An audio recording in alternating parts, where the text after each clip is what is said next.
In today's video, I'm going to teach you how to change the time settings on your Hotmail account. This is a simple, straightforward process that will take you just about 5 minutes to complete.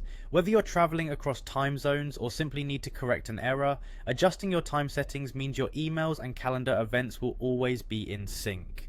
Alright, let's dive right in. To get started, first, we're going to need to access your Hotmail or Outlook account. So, open up your web browser and navigate to the Outlook login page on the Microsoft 365 website. This is where you'll enter your credentials to access your account.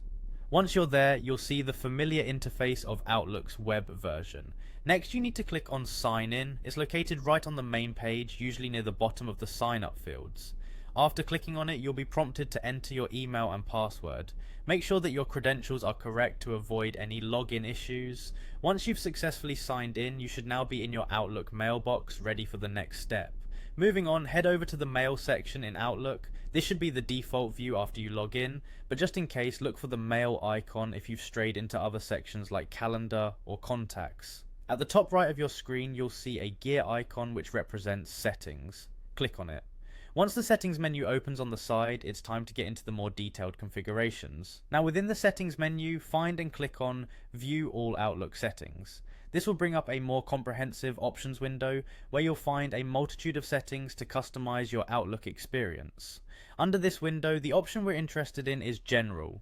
Click on General to proceed to more specific settings that pertain to your overall account setup.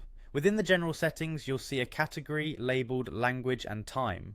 This is where you'll be able to make the needed changes to your time settings. Click on it and you'll be presented with options to adjust your time zone and language depending on your preferences or current location. Finally, click on Change next to the time settings. A new window will appear allowing you to select your desired time zone. Make sure to double check the time zone you select corresponds with your current location to ensure all your emails and events are properly timed. Once you've made your selection, click Save to apply your new settings. And there you have it, your Outlook account's time settings have now been successfully updated. Remember, this process can be revisited anytime you need to adjust to a new time zone or correct any discrepancies. Thanks for watching and happy emailing.